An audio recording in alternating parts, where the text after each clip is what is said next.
Kalau Nasdem dan PKS, Demokrat ingin menang dalam pertarungan 2024 dengan figur Anies ini, maka kan itu ada pikiran seperti itu kan ada. Ya.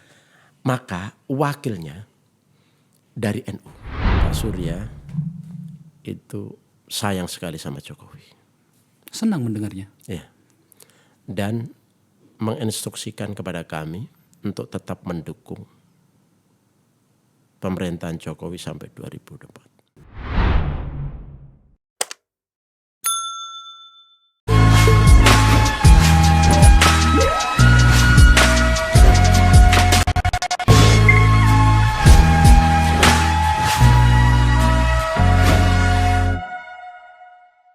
Semakin meriah. Baru Januari. Masih ada waktu beberapa bulan hingga kemudian pencalonan presiden. Saya harus meminta dengan sangat sahabat saya ini untuk segera hadir di sini dari Banten. Mengantar seorang calon presiden unggulan menurut publik, Anies Baswedan. Ketua DPP Nasdem bidang pemenangan pemilu Jakarta Banten. Politisi senior. Sejujurnya senior saya. Effendi Heri. Gus Coy. Assalamualaikum Gus. Waalaikumsalam. Harus kalau dengan kiai itu harus dimulai dengan assalamualaikum. Saya kira itu sudah menjadi tradisi Indonesia. Jadi tidak harus dengan kiai aja. Salam. Kemarin di Banten ngapain Gus? Ya, jadi kami mendampingi calon presiden dari Nasdem, Mas Anies Rashid Baswedan, untuk berkunjung atau silaturahim ke beberapa titik yang kita pilih. Suku Baduy, pertanian, kemudian ulama, kesultanan, dan tokoh. Ini titik yang keberapa? Tempat pertemuan Anies Rashid Baswedan, calon presiden dari Nasdem yang diinisiasi sendiri oleh Nasdem. Ini titik yang keberapa? Karena kan setahu saya sebelum di Banten kan di Bandung tuh kemarin. Yeah. Sebelum di Banten itu ada di Papua, ada di Makassar segala macam. Ini titik yang keberapa Gus? Berapa ya? Aceh, Sumatera Barat, Sumatera Utara, Sulawesi Selatan, Papua, Jawa Barat 2 kali ya. Jawa Barat sebelumnya kan sudah. Ya. Di kota yang sama? Beda. Sebelumnya kan di Cilacap atau sekitar situ ya. Tasik dan seterusnya itu. Kemarin kan Bekasi, Kerawang, terus Bandung. Berapa? Tinggal ngitung aja. Iya, terus banyak kemarin ya? cukup. Dan banyak. tampaknya seluruh kader Nasdem itu tampaknya solid ya. Solid dengan agenda ini ya. Alhamdulillah ya, semua kompak, solid. Ya di lapangan ada gangguan-gangguan. Saya baru mau bertanya soal itu karena dia mengatakan kemarin ya, pada saat kita ngambil gambar ini kemarin itu ada berita dan tampaknya benar bahwa rumah ketua tokoh di sana gubernur malah ya, Pak Wahidin Halim yang akan menerima Anies itu dilempari satu karung ular kobra. Ya. Ini benar? Benar. Dan Wahidin Halim menyampaikan di forum juga, forum terbuka. Bahkan sebelum itu, ketika kami di Serang menuju Pandeglang, menuju ke Lebak, sepanjang jalan itu ada spanduk-spanduk yang intinya adalah, yang bunyinya adalah Anies tidak jadi datang atau batal datang ke Banten, ke Lebak, ke Pandeglang, ke seluruh Banten. Kita tidak tahu siapa yang bikin spanduk itu. Sehingga di tengah jalan kami rombongan itu menurunkan. Jadi kita turunkan spanduk-spanduk itu. Jadi gangguan-gangguan bukan hanya itu. Sebelumnya muncul kebangkitan khilafah Banten. Ada kebangkitan khilafah dari Banten. FPI dari Banten, itu dalam bentuk spanduk-spanduk. Berikutnya kemudian ketika kita ke Tangerang, ya itu Pak Wahidin Halim menyampaikan itu dan kemudian dikasih foto-fotonya. Di daerah lain hal yang sama terjadi? Di tempat lain semuanya terjadi, bentuknya yang beragam, bentuknya yang berbeda-beda.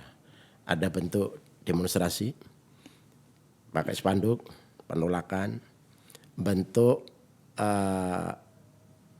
suatu tempat yang sudah diberikan izin, setelah itu tidak diberikan izin, sehingga acaranya bisa pindah, begitu kan? Nah ini terjadi di mana-mana. Kalau soal ini saya konfirmasi, kalau saya tidak salah peristiwanya di Aceh ya, Aceh di masjid. termasuk. Nah kemudian saya undang Ketua Bawaslu ke sini mengkonfirmasi itu, dan Ketua Bawaslu Mas Rahmat Bagia itu mengeluhkan tata cara Anda atau tata cara Pak Anies dan tim itu di sana, karena jangan di masjid. Kata beliau itu ada aturannya, jangan di situ. Dengan mengkhawatirkan berbagai hal yang pernah terjadi di kita dan kemungkinan terjadi lagi di 2024. Apakah berdasar keberatan dari Bawaslu itu? Saya kira begini, ketika ke masjid itu kan hanya sholat. Saya kira sama dilakukan di tempat lain, termasuk di Banten kemarin. Memang waktunya sholat. Nah di situ kemudian kan pasti para jamaah ingin foto-foto, ingin seperti di Banten kemarin begitu datang sholat, kemudian para jamaah menyambut dengan sholawat, dan Pak Anies nggak boleh pergi dulu, dah bersholawat di situ dulu, kemudian foto-foto, salaman, mereka ngajak salaman, jadi ditata antri begitu tuh salaman begitu, salaman foto, apa ini pelanggaran? Saya kira tidak. Oke. Panwas juga jangan mengada-ada lah. Ini orang silaturahmi dan kita ini orang masjid. Ya?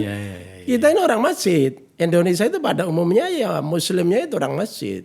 Kalau enggak itu namanya ya sekuler, enggak cocok dengan Pancasila. Oke. Pada akhirnya saya harus sampai pada pertanyaan yang sedikit agak in-depth ya. Sebenarnya koalisi Anda itu seperti apa sih? Pada saat kita mengambil gambar ini, pemirsa lagi ngambil gambar sekarang, sedang berlangsung pertemuan antara elit Nasdem, yang orang-orang yang saya kenal sebenarnya, itu melakukan kunjungan dan pertemuan dengan Sekber Gerindra, yang notabene kita tahu bahwa itu akan mengusung Pak Prabowo.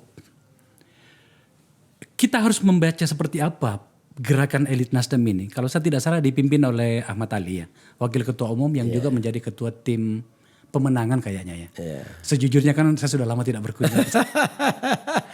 Padahal itu kawannya kakak Akbar Faisal. Gimana itu? Ya jadi kami punya prinsip dalam berpolitik. Tidak boleh ada permusuhan. Kita ini hanya beda itu kan beda, mungkin beda pilihan, beda selera, ya kan? Sedikit beda idiom gitu kan, slogan. Tapi sesungguhnya tujuan kita semua sama. Nah sehingga dalam politik meskipun kita beda pilihan, selera atau tadi itu, kita jangan sampai permusuhan. Nah oleh karena itu persahabatan harus terus dijalin. Apa yang dilakukan oleh kakak Ahmad Ali sebagai wakil ketua umum merepresentasikan Partai Nasdem, datang ke koalisi Indonesia Kebangkitan Indonesia Raya gitu. Itu pesannya adalah kita bersahabat, kita beda tapi kita bersahabat, dan ini edukasi untuk publik. Hai rakyat Indonesia, yang mendukung kami, yang mendukung sana di bawah harus tetap bersahabat. Ntar dulu Gus. Saya harus sedikit agak dalam soal ini. Kalau untuk menyatakan bersahabat menurut saya kan sejak dari awal memang kan bagus komunikasi itu. Pak Prabowo berkunjung ke gedungnya Nasdem yang mewah itu saya rasa sudah lebih dari cukup. Tetapi pada saat yang bersamaan kita dijejali dengan informasi tentang kegamangan para pihak menyangkut dengan apakah Pak Anies diusung oleh Nasdem. Pada saat yang lain Nasdem tampaknya belum bisa meyakinkan orang-orang yang terlanjur memberikan harapan bahwa Anda bisa mengusung Nasdem dengan menggait dua partai yang awalnya memang sudah disebutkan akan berkoalisi. Dalam hal ini PKS dan Demokrat. Lah kok ini kok tiba-tiba muncul di Sekber. Orang bisa menangkap berbeda soalnya. Pak Prabowo dulu kunjung ke Nasdem. Kan belum ada balasan. Iya. Jadi ini sekaligus mungkin balasan. Ini jadi diropel ya. Jadi Gerindranya kena, PKB-nya juga kena karena mereka sudah kerjasama ya. Kita berkunjung. Artinya sebenarnya agenda utama itu tidak berubah ya, tetap Pak Anies. Tetap. Nah, untuk kaitannya dengan PKS dan Demokrat, insya Allah nggak ada perubahan. Karena sebetulnya rapat-rapat kecil yang sudah berlangsung sekian bulan ini, satu hal yang sudah sepakat, kita sama-sama kerjasama dengan tagline tema sentral gerakan perubahan atau koalisi perubahan. Itu poin yang paling penting. Ya. Nah, tinggal soal terjemahannya, elaborasinya seperti apa, perubahan seperti apa, itu kan nanti kita sampaikan. Gus, kan? Saya ingin menyatakan sikap saya di hadapan para penonton kita menyangkut soal isu ini.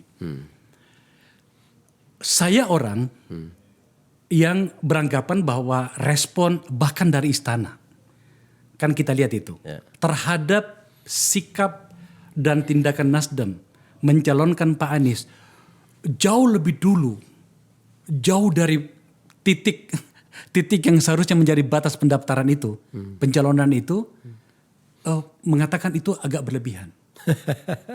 Saya mengatakan seperti itu. Iya, karena menurut saya apa salahnya gitu ya? Kalau kita buat dalam bahasa yang supaya lebih mudah dipahami oleh penonton kita, Gus, apa masalahnya apa di situ? Betul. Itu adalah sikap sebuah partai politik. Tetapi pada saat yang bersamaan, sejujurnya juga saya bertanya kepada kalian semuanya, kenapa begitu cepat? Kenapa begitu cepat? Tidakkah ada ruang, setidaknya disiapin waktu untuk melakukan negosiasi? Yang kemudian ternyata benar adanya bahwa waktu yang panjang untuk melakukan konsolidasi dan segala macam akhirnya menjadi tidak jelas ya. Terlihat bagaimana penyikapan Demokrat, bagaimana penyikapan PKS yang mengatakan Desember kami deklarasi, terakhir mengatakan Februari, nanti Februari turun lagi segala macam. Maka kemudian orang berpikiran bahwa sebenarnya Anda tidak solid. Seperti itu kan? Pertama yang terkait soal yang dilakukan Nasdem kenapa kelihatan terburu-buru, kesusu dan seterusnya itu. Saya kira ini tidaklah, itu soal pilihan. Strategi? Ya, soal strategi, menyangkut strategi. Secara hukum nggak ada yang dilanggar, secara etika nggak ada yang dilanggar. Apalagi fatsun nggak ada yang dilanggar. Apa? Masing-masing partai punya istilah cepat, apa lambat atau antara lambat dan cepat ini relatif. Ya. Itu tergantung kedaulatan partai. Partai menyusun satu strateginya seperti apa itu punya hak. Tidak bisa partai apapun menyalahkan ini. Itu di satu sisi. Di sisi lain, kenapa kok terasa terburu-buru? Sebetulnya ada desakan dari publik. Kita membaca hasil survei. Nasdem itu kan percaya pada ilmu pengetahuan yang dimiliki oleh kawan-kawan lembaga riset tentang perilaku politik masyarakatnya. Berulang-ulang publik melalui lembaga survei itu menyatakan bahwa 3 tokoh ini masuk 3 besar pilihan rakyat. Terus kemudian kapan ini? Siapa yang mengambil? Siapa yang mengambil satu dari 3 tokoh Indonesia yang dipilih oleh rakyat itu? Akhirnya Nasdem bersepakat. Cek wahai DPD, DPW, rapat di daerah, sesungguhnya yang mereka kehendaki siapa? Apakah sama seperti hasil survei itu? Nah, lalu setelah itu dibuatlah forum nasional namanya Rapat Kerja Nasional. Disitulah disampaikan oleh para pimpinan DPW hasil serapan dari DPD. Nah, mekanisme kepartaian kita tempuh, tapi apa yang diwadahi, apa yang disampaikan oleh para pimpinan wilayah itu atas dasar aspirasi dari rakyat. Kalau soal mekanisme tentu saja kita paham. Ya. Cuman ini soal momentum saja. Karena kan Tidakkah sebenarnya teman-teman di Nasdem itu, saya terpaksa menggunakan bahasa ini Gus, karena saya sudah bukan pengurus lagi kan gitu kan. Tidakkah teman-teman juga sebenarnya sangat hatam tentang tata cara bermain, tarik ulur, waktu, ruang permainan, kiri kanan. Tidakkah sebenarnya teman-teman sangat fasih untuk berbicara seperti itu? Kenapa kemudian mengambil risiko ini yang kemudian ternyata seperti ini hasilnya? Apa risiko ini jelek? Tentu saja tidak. Setidaknya Nasdem saya lihat menikmati benar-benar menikmati efek ekor jasnya ya. Jadi kami merasakan ini ada kenikmatannya. Ini memang ada yang mencaci maki, ya. Ada partai yang mencaci maki habis, ya. Ada pendukung dari sana mencaci maki habis, ya. Sampai Nasdem dapat julukan Nasdrun, gitu. Ya. Partai apa kegerangan itu, Gus? Ya? Partai apa kegerangan? Enggak tahu. Publik sudah tahu. Iya. Oke. Itu bagian dari pilihan-pilihan, kita maklumi, dan itu biasa aja. Segala sesuatunya sudah kami kalkulasi. Plus minus, dan Pak Surya telah mengatakan kepada kami semua, baik secara terbuka maupun ketika rapat secara internal. Kalian harus siap-siap. Dicaci maki, difitnah. Kita harus siap menghadapi semuanya itu. Tapi di sisi lain, kita harus merasakan sesuatu yang menyenangkan, kira-kira begitu. Sesuatu yang kita anggap itu yang selama ini tidak kita dapatkan. Secara keseluruhan adalah Nasdem ingin menangkap kehendak sebagian rakyat yang selama ini tidak terakomodasi di Republik ini. Bahkan terpinggirkan. Nah, dengan figur Anies, bagian dari warga negara Indonesia, rakyat Indonesia yang sah, itu merasa ada penyaluran aspirasinya. Mungkin ada yang hilang, mungkin ya. Tapi secara struktur yang hilang itu paling hanya 10 orang, 15 orang. Tapi yang berdatangan untuk menyatakan mendukung, untuk menyatakan menjadi anggota, untuk menyatakan menjadi caleg, itu luar biasa Kakak Akbar Faisal. Artinya yang pergi ada, yang datang banyak. Ya, kira-kira iya, falsafah lama atau apa, idiom lama, hilang satu, datang 1000. Itu nyata, itu nyata. Oke. Di sini saya selalu mencoba merepresentasikan pikiran publik. Jadi seperti itulah Gus. Kenapa sampai saya jaga marwah konten podcast saya ini untuk berada pada wilayah tengah. Termasuk pada pertanyaan berikut. Bahwa apakah yang terjadi gerangan dengan Nasdem selain soal kemenangan elektoral dalam waktu yang tidak terlalu lama dan itu bisa dicek pada seluruh DNA politiknya Nasdem itu begitu cepat berubah. Dulu mengusung Ahok, ya kan? Sekarang mengusung Anies. Dua entitas, dua karakter, dua platform, dua pikiran, dua aliran yang sangat berbeda. Saya baca, termasuk dari Gus sendiri, mengatakan bahwa sebenarnya ingin mengatakan bahwa sikap dulu itu salah. Apa yang terjadi dengan Nasdem? Kakak Akbar Faisal yang hebat, yang merdeka, yang merdeka, bebas merdeka. Jadi saya mudah-mudahan ini tidak salah bercerita. Saya bercerita di forum ini ya. Tapi karena masalahnya sudah lewat. Ketika Ahok ada a slip of the tongue, ya, atau salah ucap, ya, Al-Maidah. Kemudian timbul reaksi dari sebagian umat Islam di Jakarta. Ya. Reaksi ini sudah dibaca oleh Pak Surya. Apalagi setelah itu muncul fatwa MUI. Kemudian didukung oleh kelompok umat Islam. Namanya apa itu, pembela fatwa ulama dan segala macam. Pak Surya kemudian, ringkas cerita ya, ketemu Presiden. Itu yang saya dengar.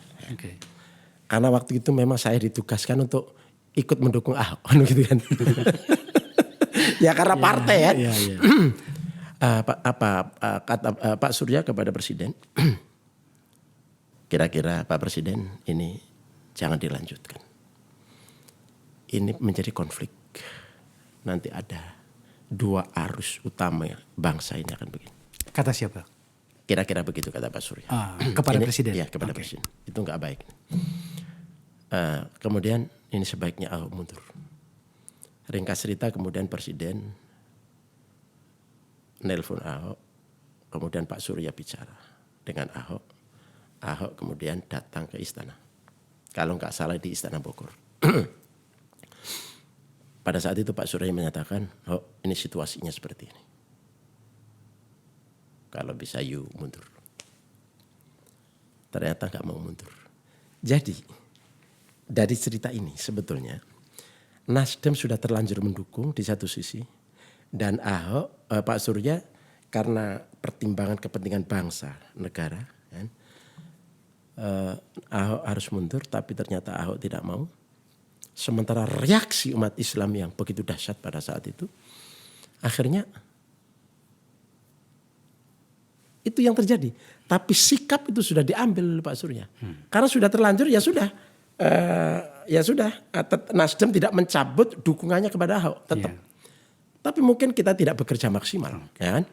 Nah ini artinya segala sesuatunya sebelumnya sudah dilakukan. Nah sekarang kita berada pada pilihan Anies.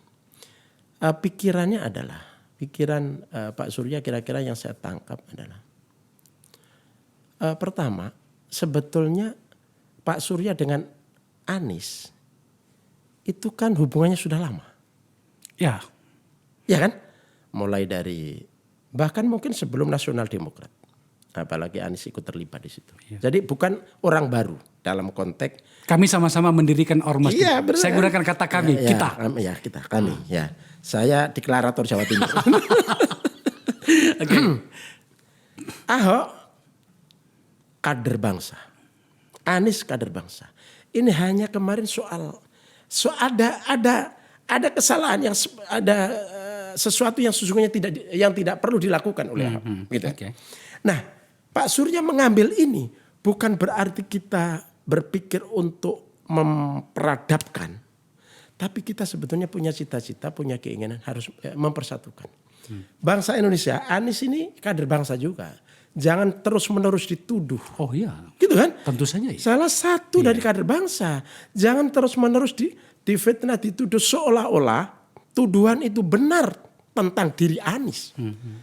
Kaitannya misalnya dengan politik identitas misalnya yang dicapkan kepada Anies dan identitasnya itu Islam, yang Islam itu seolah-olah membahayakan bagi negeri ini, itu yang harus kita tolak dan saya ikut menjadi bagian dari untuk menolak itu, minimal mengklarifikasi. Kira-kira begitu. Kalau soal itu kita butuh satu segmen lagi. Karena itu akan dalam nantinya. Saya masih berbicara tentang relasi dulu. Apa gerangan yang terjadi? Kenapa sampai teman-teman di PKS dan Demokrat, meskipun juga pada hari yang sama sekarang pada saat kita ngambil gambar, itu ada informasi yang mengatakan bahwa AHY atau Demokrat dan atau SBY itu sudah setuju Anies.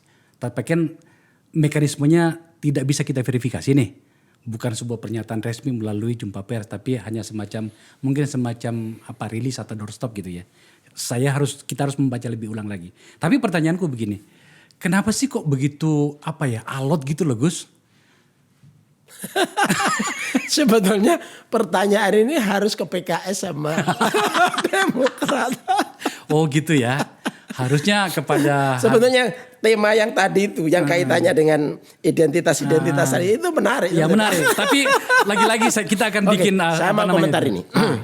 Sebetulnya saya beberapa kali ketemu teman-teman PKS. Itu sebetulnya mereka sudah nggak ada masalah. Nggak ada masalah. Prinsip bahwa mengusung Anies itu nggak ada masalah. Tinggal wakil. Belum masuk terlalu dalam di situ ya. Tapi untuk deklarasi tentang presidennya, capresnya, itu tinggal nunggu waktu saja sebetulnya. Itu nggak ada masalah.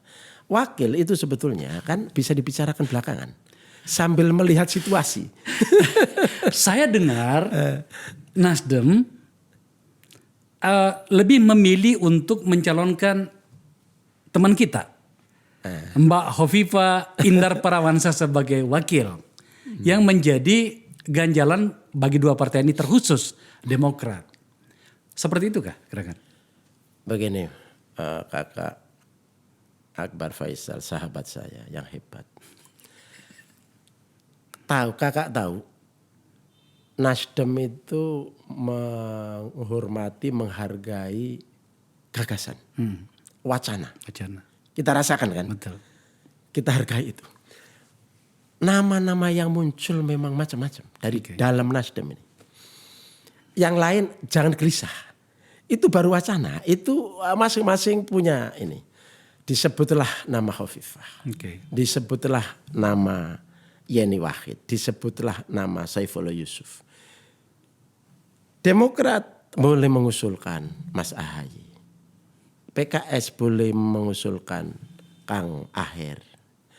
Ada nama siapa?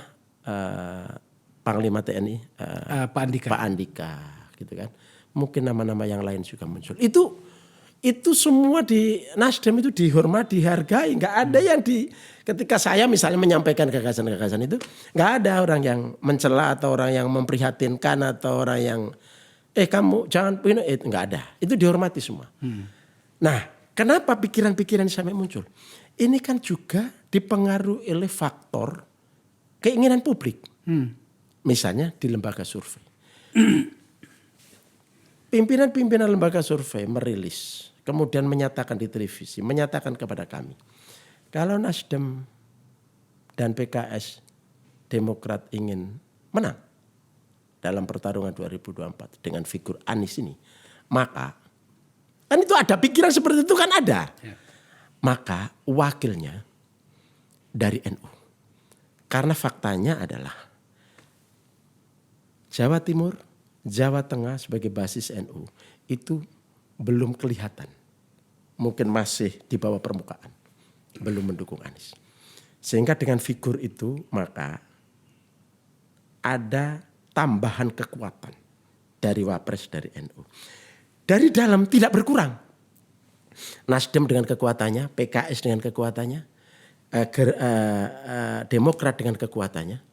Sehingga ketika Wapresnya Anies dari luar, bukan dari partai politik, kemudian wakilnya juga dari luar, bukan dari partai politik, maka ada tambahan kekuatan dari kultur NU. Sebagian paling tidak kultur NU. Kira-kira begitu dasar pikirannya.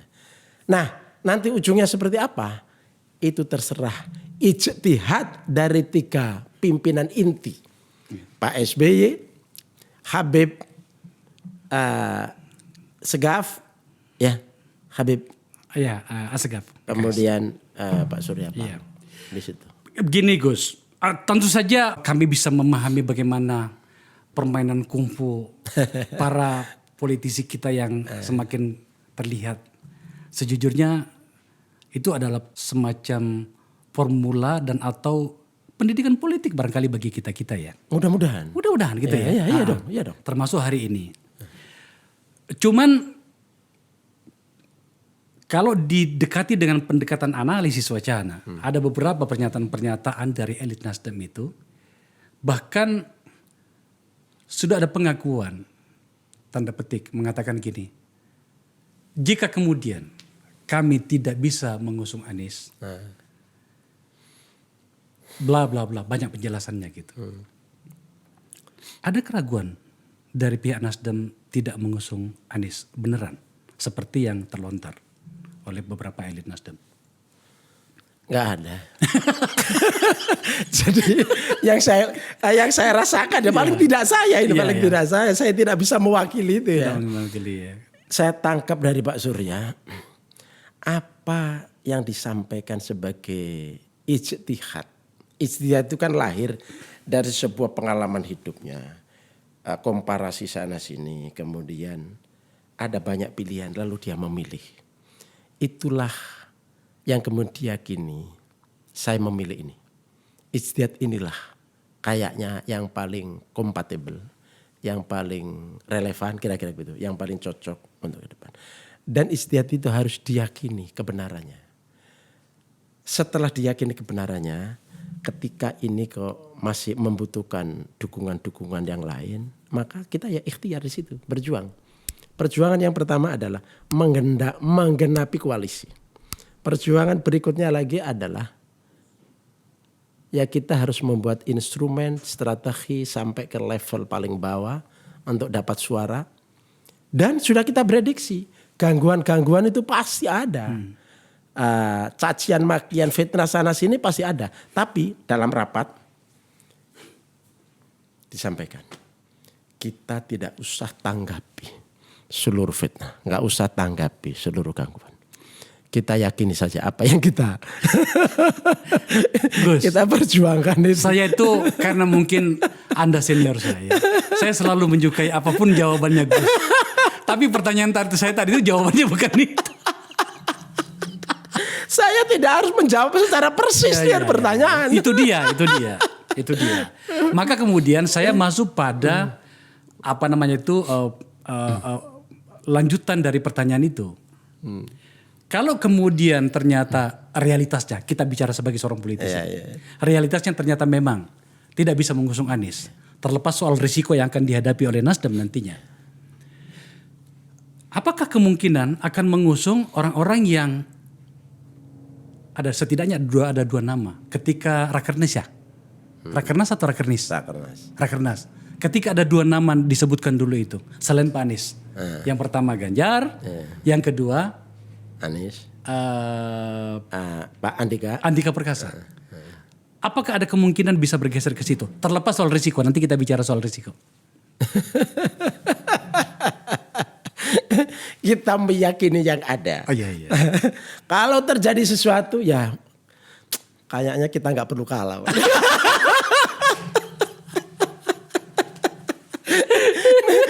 Itu dipikir berikutnya. Tapi yang ada ini harus kita yakini. Ini pilihan yang paling tepat, yang benar dan insya Allah sampai pada tujuan. Begitu ya. Jadi pemirsa, saya menolak anggapan bahwa seorang presenter, host, pewawancara itu tidak boleh terpengaruh oleh kedekatan dengan narasumber. Realitanya saya terpengaruh. Sebab sejujurnya saya mengejarnya gitu. Tetapi begini Gus, bagi saya pribadi namanya politik. Selalu ada jalan keluar dari seberapa sulit pun keadaan itu. Saya berbicara tadi, katakanlah misalnya kalau ternyata realitasnya bahwa Anies tidak bisa diusung. Kan ada jawabannya, kita nggak cukup. Dukungan itu tidak cukup, mau ngapain? Ya kan? Dan tentu saja ya dalam ruang politik tidak perlu semua pertanyaan itu dijawab. Cukup ada realitas kan gitu ya. Nah ketika itu ternyata memang harus diambil. Apakah ada kemungkinan Nasdem kembali bersama dengan teman-teman koalisinya, katakanlah misalnya mengusung Ganjar Pranowo atau nama-nama di luar dari Anies?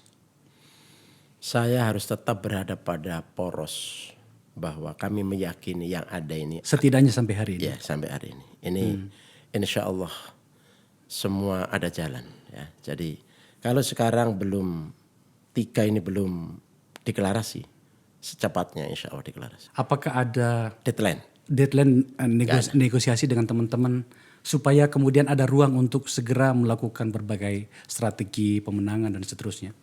Kakak Akbar, kami tidak bersuudzon. Bahkan kami meyakini keimanan teman-teman PKS, keimanan teman-teman Partai Demokrat itu tebal sekali tentang dukungannya kepada Anies. Tidak ada pilihan lain untuk Mas Anies untuk jadi presiden mereka. Karena prinsip pokok substansi sudah disepakati. Gerakan perubahan itu atau perubahan untuk Indonesia, koalisi perubahan itu disepakati. Kalau yang lain itu kan soal teknis. Yang lain itu soal waktu, yang lain itu soal momentum, ya, soal perasaan kapan yang tepat, kapan yang cocok kan itu. Tapi figurnya kan sudah ada. Nah, adapun misalnya berbicara berikutnya soal wakil presiden, itu kan nanti juga ada faktor internal, ada faktor eksternal.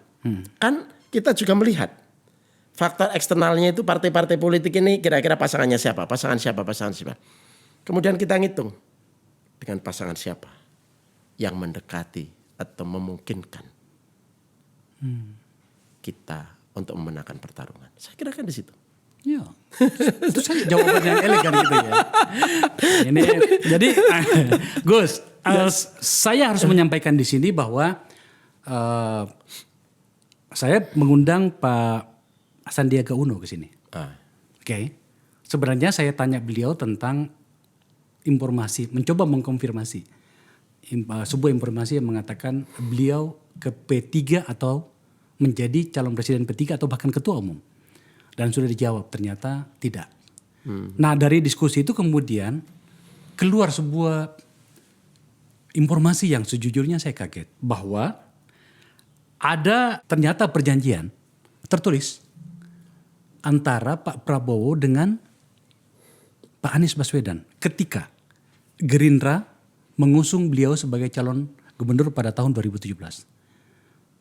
Bahkan Pak Sandiaga Uno di sini detail menjelaskan bahwa itu ditandatangani, dibikin perjanjiannya oleh Fadlison dengan tulisan tangan, dan materainya itu bahasanya Fadlison itu menggunakan ludah dari mulutnya ditempel di situ. Di mana kemudian perjanjian di situ itu tampaknya mungkin akan mewarnai konstelasi setidaknya tentang capres pada dua tokoh ini. Apa yang ingin Gus Coy ingin sampaikan menyangkut dengan itu? Itu urusan mereka. Tapi saya ingin memberikan landasan. Dalam kita berpikir hukum, menentukan hukum. Dalam Islam itu ada dikenal qaul qadim, qaul jadid.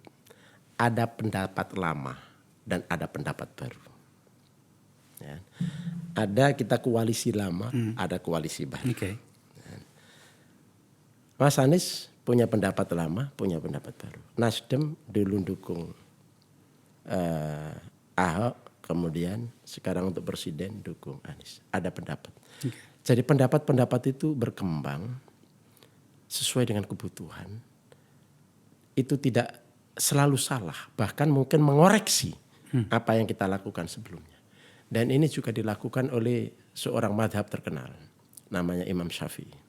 Jadi Imam Syafi'i itu ketika hidup di Irak ada itu namanya qaul qadim, pendapat lama. Ketika di Mesir ada qaul yang ini tadi qaul qadim, pendapat lama, kemudian ada qaul jadid, pendapat baru. Apalagi di dunia politik ini. Nah, oleh karena itu kita serahkan urusan itu, tapi saya berpendapat bahwa ada pendapat lama, ada pendapat baru. Tentu saja iya, karena itu bukan ranah Nasdem, karena waktu itu Nasdem tidak ada di situ. Ya.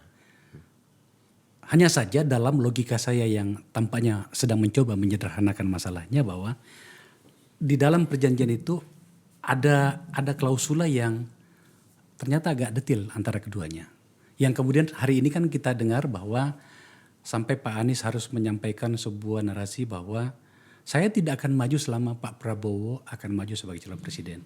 Yang kemudian diterjemahkan oleh beberapa pihak bahwa itu iya benar, tetapi itu pada fase tahun berapa gitu ya. Yang tadi Gus Coy mengatakan itu adalah fase di periode yang lama atau sebelumnya gitu. Tapi dalam memori politik saya tampaknya itu setidaknya akan mewarnai gerak-gerak politik setidaknya pada dua tokoh ini untuk beberapa hari ke depan. Andilala, Saudara Ahmad Ali, Wakil Ketua Umum Partai Nasdem, teman kita ini, hari ini datang ke Sekber Gerindra. Maka kemudian saya berdosa pada diri saya kalau saya tidak bertanya tentang ini kepada Anda. Gitu Gus. Ya itu bagian dari persahabatan yang harus terus dijalin. Itu tadi, koalisi berbeda tapi harus terus menerus bersinergi, bekerja sama. Karena semua ini Kakak Akbar untuk Indonesia. Oh iya. Semuanya untuk Indonesia. Termasuk kita berdiskusi ini untuk Indonesia, iya, betul, ini kan. Betul. Nah Kakak Akbar Faisal punya begini ini sudah melebihi partai politik. Siapa bahkan lebih lah, karena semua partai politik diundang ke sini kan. Semua pikirannya, gagasannya, mungkin permainannya, strateginya kan. Jadi jembatan, ini jembatan dunia akhirat ini. Jembatan dunia akhirat. Dan saya berharap Kakak Akbar Faisal jangan sekedar begini. Oke ya. Ini harus melampaui. Melampaui ya. Harus melampaui. Saya pikirkan itu Gus, tapi kita kembali ke topik kita. Gini, kita tiba pada bagian-bagian akhir diskusi kita. Karena pemirsa, sekaligus saya mau sampaikan, salah satu program di sini itu adalah memberi panggung kepada orang-orang yang kami anggap di Nagara Institute. Kami melakukan riset, ada 39 orang setidaknya nama yang ada di tangan kami, baik itu sedang menjadi anggota DPR maupun pernah menjadi anggota DPR dan atau tidak pernah di DPR, tetapi hari ini adalah bagian dari politik elit yang menurut kami harus mengisi narasi di parlemen sana. Salah satunya adalah sebenarnya senior saya ini, Pak Gus Effendi Hori. Kami tidak peduli apapun partainya, karena menurut saya setidaknya pada satu periode ini DPR itu menderita betul. Mungkin karena terlalu bersatu di tangan bersama mendukung pemerintah, maka kemudian kita tidak cukup mendapatkan narasi penyeimbang agar kemudian seluruh alur pikiran yang berpendat di masyarakat itu bisa tertampung. Singkat cerita, kami punya 39 nama mungkin akan berkembang yang akan kami undang ke sini, dan dalam rangka itu kemudian saya undang Gus Coy atau Bapak Effendi Hori yang akan maju pada salah satu dapil di Jakarta untuk kemudian selain membicarakan hal penting ini juga sebagai deklarasi kepada orang. Ini adalah orang-orang yang layak untuk mengisi ruang publik kita dengan jabatan sebagai anggota DPR. Kita kembali ke laptop, Bos. Luar biasa. Ya, yang paling banyak diberitakan hari ini adalah posisi hubungan politik dan psikologis antara Ketua Umum Partai Nasdem, Bang Surya Paloh, dengan Presiden. Terutama sejak saya gunakan kata insiden di acara Partai Golkar itu. Yang kemudian banyak diterjemahkan orang. Apapun namanya seperti itulah kejadiannya. Dan setelah itu ada beberapa riak. Tidak layak saya sampaikan di tempat ini soal itu. Tetapi kemudian terjadi banyak gerakan-gerakan yang tampaknya ada semacam perubahan. Baik perubahan sikapnya Bang Surya sebagai Ketua Umum, juga mungkin perubahan sikap pada beberapa pihak di tempat lain. Terakhir, beberapa hari yang lalu, tepatnya tanggal kalau nggak salah tanggal 13 Desember, di sebuah tempat di London, entah di mana, beredar di media sosial, ada pertemuan antara Bang Surya dan Pak Luhut Binsar Panjaitan sebagai Menteri Senior Pak Jokowi. Yang ternyata ada saksi matanya bernama teman kita Pak Peter Gonta. Atas nama keberimbangan saya sudah menghubungi Pak Peter Gonta untuk menanyakan itu dan beliau tidak menjawabnya. Sambil mengeluhkan beberapa penyikapan media. Tapi terlepas soal itu, publik akhirnya menerjemahkan bermacam-macam. Pertanyaannya simpel, Gus.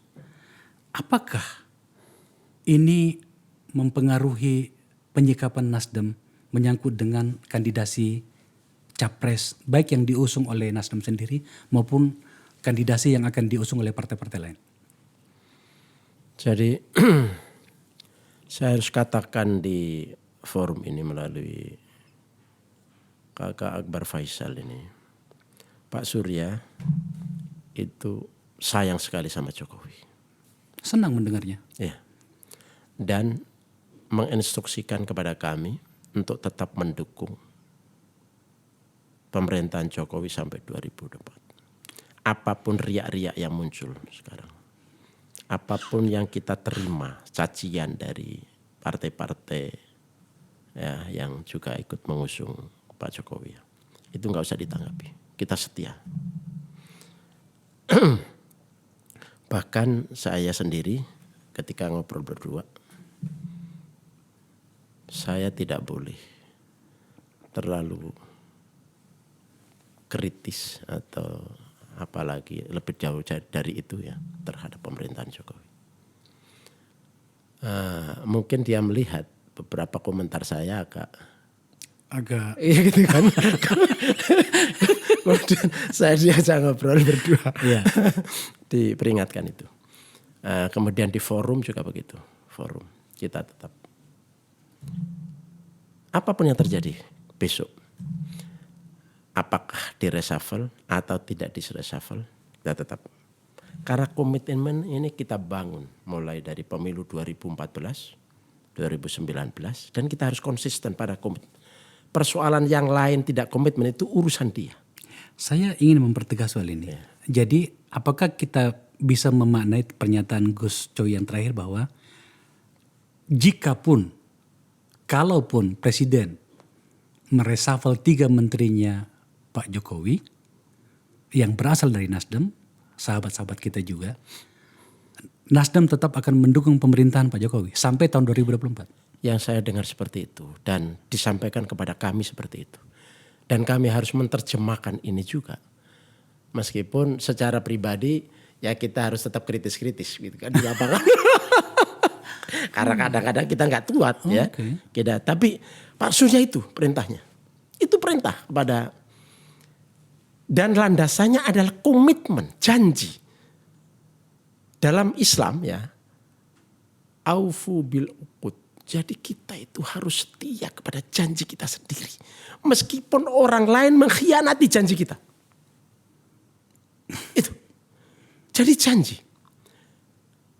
Nabi Muhammad ketika di Madinah membuat kesepakatan. Itu perjanjian. Bersama orang Yahudi, Nasrani, Majusi. Ketika yang lain mengkhianati janjinya ya harus ini. Tapi Nabi Muhammad tetap. Nah, begitu juga di Indonesia berbangsa dan bernegara, berpancasila itu janji. Berundang-undang dasar, BNKRI, berbineka tunggal ika. Itu janji setia kita. Para founding fathers dengan berbagai macam kelompok ini janji. Indonesia ini. Dan perjanjian ini harus kita lanjutkan. Tidak boleh. Iya, nah kira-kira begitu kalau ditarik ke atas ya. Tapi dalam konteks ini kecil. Janji dari Nasdem kepada Pak Presiden Jokowi memerintah selama sekian tahun menuju 2024. 2024. Tapi kan orang juga tidak akan terlalu sulit untuk menyimpulkan bahwa kalau memang ternyata reshuffle itu terjadi entah kapan, itu kan berarti Presiden telah bersikap untuk tidak lagi bersama dengan Nasdem. Karena tidak fair kan? Berjuang bersama. Setidaknya pada periode pertama saya bisa bersaksi banyak. Gitu kan? Periode kedua saya hanya menjadi semacam diajaklah berdebat pada beberapa tempat. Tapi kan setelah berjuang bersama untuk kemudian direshuffle, apakah itu masih bisa diterjemahkan bahwa salah satunya itu tetap setia sama kita atau bahkan sebaliknya? Memang dalam hidup ini itu harus resiprokal. Saling ta'awan, saling menolong, saling memberi, saling berbagi. Itu hukum seimbangnya, hukum adilnya seperti itu. Tapi ketika kami sudah menyatakan kesetiaan, kemudian ada pihak yang lain tidak setia, itu urusan dia. Tapi kami tetap menyatakan setia. Apapun resiko yang kami tanggung, misalnya di reshuffle dan seterusnya, tetap setia. Kami juga perlu memberikan penegasan bahwa mengusung Anies bukan berarti tidak setia, karena ini untuk pemilu 2024. Sementara Pak Jokowi sudah tidak boleh lagi untuk tampil untuk menjadi calon presiden. Itu konstitusi.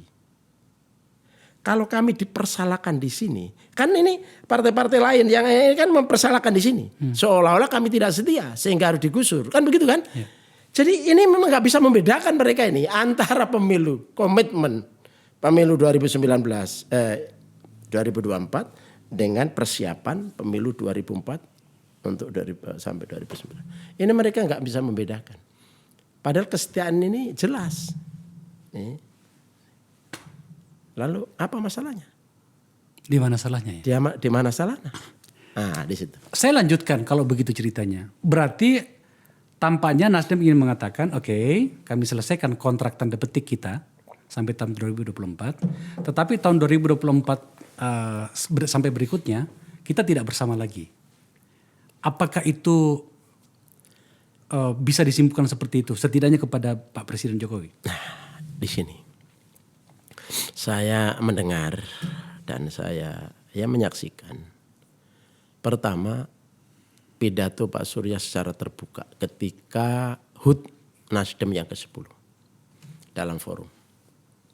Pernyataan Pak Surya adalah andai kata konstitusinya memungkinkan. Kira-kira begitu intinya. Tapi narasi persisnya tidak seperti itu. Kalau Pak Jokowi masih memungkinkan, kalau menurut konstitusi memungkinkan untuk 3 periode, kita dukung lagi. Oke. Itu saking setianya pada Jokowi.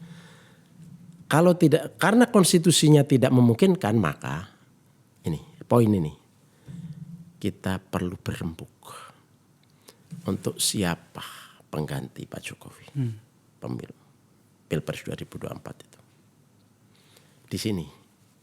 Tapi saya tidak bisa cerita di sini nih. Kan benar setelah ini apa yang terjadi? Nah, ini saya nggak bisa cerita. Ini biar Enggak gini, ini rahasia antara kita aja. Jangan dikatakan kepada orang lain, antara kita aja berdua. Iya, mungkin dengan Pak Jokowinya bisa diajak berkomunikasi seperti itu, atau barangkali berkomitmen seperti itu. Tetapi realitasnya Pak Jokowi itu adalah kader PDIP. Apakah Anda ingin mengatakan tampaknya sulit bagi Nasdem, apapun realitasnya ke depan, untuk bersama lagi dengan PDIP? Karena ada faktor Jokowi di situ. Maka kemudian pertanyaan ini menurut saya layak saya tanyakan kepada Gus Coy sebagai juru bicara Partai Nasdem. Jangan disebut juru bicara, semuanya adalah juru bicara. Okay. Politisi itu nggak boleh dilarang bicara. Semuanya juru bicara. Oke. Kalau lihat realitas politik hari ini, kayaknya tidak mungkin. Tidak mungkin. Tapi Kakak Akbar sebagai politisi juga, gitu, yang sekarang nilainya politisi plus gitu. Mana yang tidak mungkin di politik? Coba perang antara Prabowo dengan Pak Jokowi. Ya. Akhirnya selesai juga. Iya, bayangkan Masya Allah pada saat itu, ya Allah, luar biasa lah. Betul. Itu ini perbedaan ini nggak ada apa-apanya sekarang ini antara Nasdem dengan PDIP. Iya, ini nggak ada apa-apanya sebetulnya, nggak ada apa-apanya. Ini perang yang luar biasa Di masa itu ya. di masa itu. Setidaknya 2 pemilu ya. Iya, 2 pemilu lah, 2 pemilu kita rasakan. Betul. Kakak Akbar menjadi jubirnya Jokowi kan, luar biasa kan itu, menghadapi ijtima ulama lah macam-macam. Macam-macam kan. Okay. Loh, bisa gabung. Kemudian Fadlizon yang ngata-ngatain Jokowi, so apalah macam-macam, pelongo macam-macam. Sekarang menjadi jubirnya Jokowi, kan? Semacam jubirnya, kan? Koalisi Gerindra dengan PKB sudah direstui Jokowi. Ini kan jubirnya. Bisa begitu. Nah, kembali ke soal Kakak Akbar. Kalau lihat hari ini nggak mungkin, tapi pelajaran politik sebelumnya yang begitu dahsyat, ke depan seperti apa? Kayaknya tidak ada yang tidak mungkin. Semuanya tetap terbuka. Seperti apa formulasinya ya kita nggak tahu. Itu kita lihat nanti. Seperti itulah politik. Iya. Bahasa saya di sini adalah dalam politik semua bisa dinegosiasikan. Iya. Dan bertemu pada sebuah titik. Titik itulah yang penting. Titik. Bertemu pada satu titik. Titik Indonesia. Indonesia yang lebih baik. Yang lebih baik. Wih, cakep itu. Gus, terima kasih ya. Sama-sama. Pemirsa, kami separtai sebenarnya. Setidaknya pada banyak waktu yang lalu. Kami mendirikan Nasdem bersama. Dan memulainya dari Ormas Nasdem. Yang hari ini sudah tidak tahu apakah masih ada atau tidak. Tapi satu hal yang pasti bahwa saya menghormati kolega saya ini. Saya menghormati senior saya ini sebenarnya. Sekali lagi saya katakan, senior saya. Perlu pemirsa mengetahuinya bahwa hingga akhir hayat Presiden Republik Indonesia Abdul Rahman Wahid alias Gus Dur, Gus Coy, orang yang sedang berbicara dengan saya ini, mendampinginya. Kalau saya tidak salah waktu itu, apa Gus? Anda yang membacakan. Ya. Jadi ketika Gus Dur wafat di rumah sakit RSPAD. Rumah sakit ini Cipto. Oh, Cipto. Semua pelayat peziarah datang ke situ, semua berdiri, semua lagi berdoa sendiri-sendiri. Langsung saya ambil inisiatif untuk baca Yasin dan tahlil. Di akhir hayat beliau. Iya, ya beliau masih ada di dalam ruangan. Tapi ini sambil menunggu di. Nah, ya akhirnya semuanya bertahlil. Artinya Anda ingin mengatakan bahwa dan tampaknya banyak yang mengatakan itu. Ya. Anda mendampingi Gus Dur sampai akhir hayatnya. Sebagai bagian dari. Oke. Tentu saja sebuah catatan yang penting bagi perjalanan seorang politisi sebab itu menyangkut seorang tokoh besar bernama Gus Dur. Sekali lagi Gus, terima kasih ya. Kakak Akbar, saya terima kasih banyak diundang di panggung yang luar biasa. Wahai sohib-sohib saya, sahabat-sahabat saya, publik Indonesia menyaksikan ini. Ini sahabat saya memang secara usia lebih muda dari saya. Masuk DPR mungkin juga lebih dulu saya. Tapi kami berdua ini sama-sama wartawan, sama-sama aktivis. Tapi Kakak Akbar ini lebih dinamis, lebih kreatif. Dan berani menyatakan pendapat yang diyakini itu benar kepada siapapun. Meskipun dengan risiko. Meskipun dengan risiko. Baik Gus. Ada tentu saja banyak pertanyaan kenapa Gus Coy yang saya undang ke sini. Itu tadi alasannya. Selain karena beliau adalah pimpinan di partai. Dia ketua bidang pemenangan Jakarta Banten. Yang kedua beliau adalah senior dan sejujurnya secara narasi seperti yang kita dengarkan. Mungkin karena beliau itu tadi latar belakang itu tadi luar biasa. Apapun namanya diskusi ini memberikan kita informasi yang kami harapkan berdua semakin menambah pundi-pundi kearifan kita untuk memahami situasi. Dalam politik seperti yang kami diskusikan tadi, tak ada yang tak mungkin. Hari ini mungkin kita seperti ini, tapi besok saya yakin kita akan berada pada satu meja dan kemudian kita menikmati bagaimana anak-anak kita bertumbuh dari apa yang kita rancang hari ini bernama Politik Indonesia yang Bermartabat. Terima kasih telah menyaksikan acara ini.